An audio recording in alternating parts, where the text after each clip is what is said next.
Hey everybody out there, this is Seto, and today for you guys we are going to be talking about the element of surprise in the game of Yu-Gi-Oh! Yes, the element of surprise. Now you may be asking yourself, what does the element of surprise have to do with the game of Yu-Gi-Oh! It makes no sense to me why it's important, the element of surprise, whatever.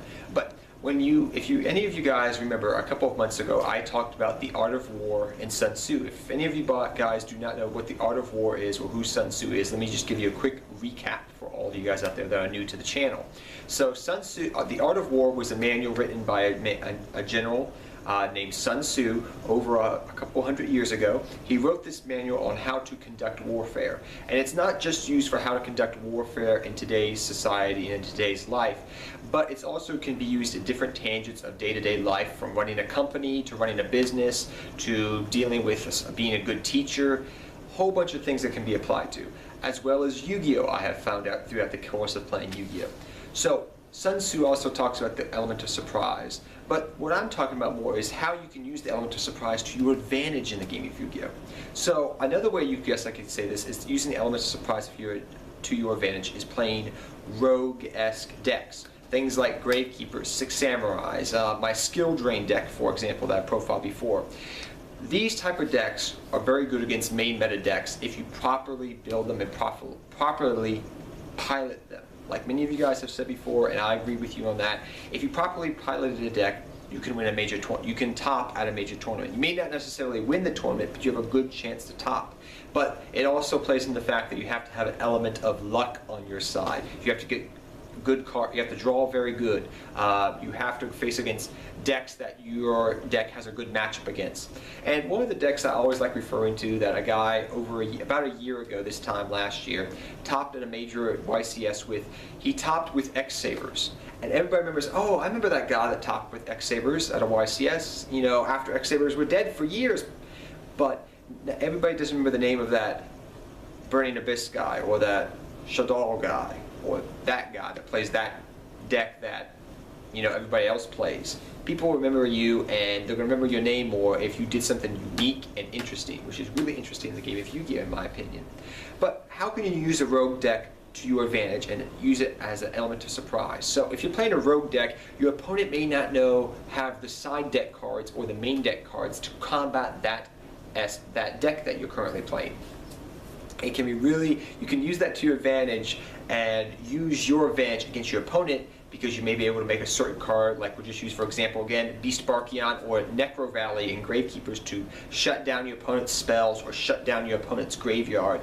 And they're going to be saying, well, I don't have an out to this type of deck.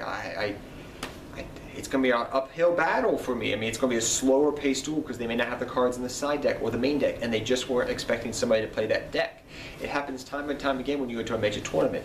But the thing you have to keep in mind when you're playing a deck like that is you have to cut down your misplays. You have to, and I can't emphasize this enough, you have to know that the ins and out of the deck you're playing. It can't be just a rogue deck you picked up and have only been playing for a month or so. It has to be a deck that you know all the different situations that you're going to face against the meta decks.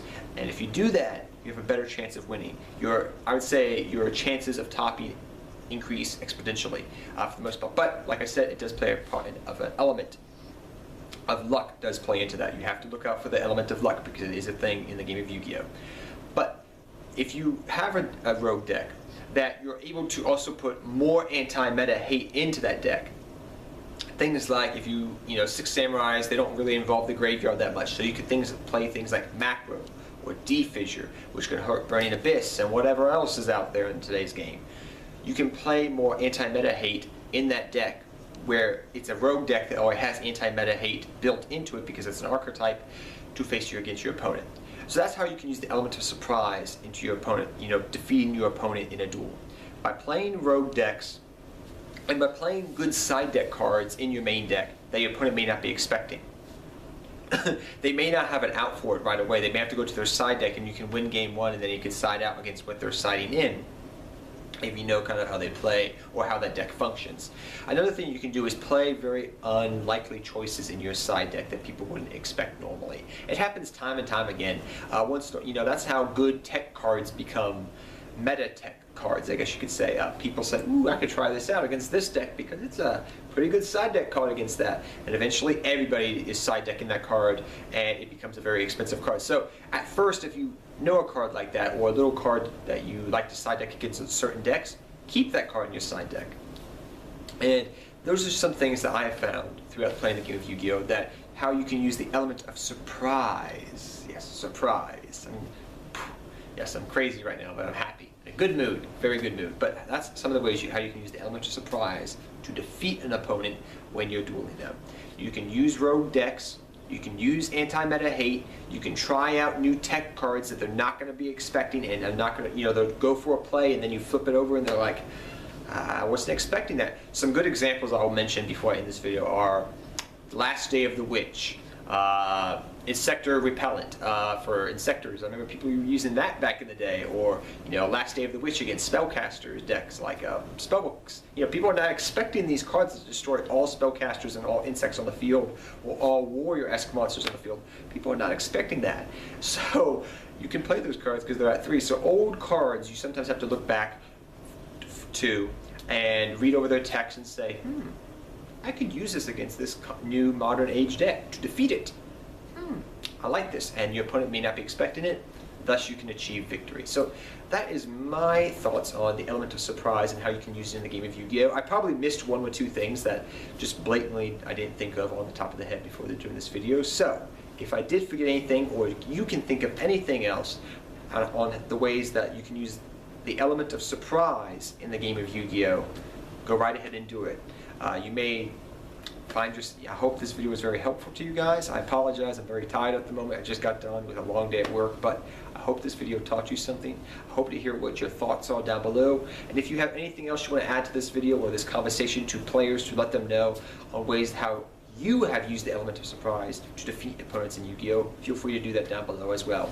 So till next time, guys, take care. Have fun dueling. Good luck dueling to all of you. I hope you all guys have a great day, and good luck dueling to you, and go anti-meta. Seto Kaba, I'm out for you guys.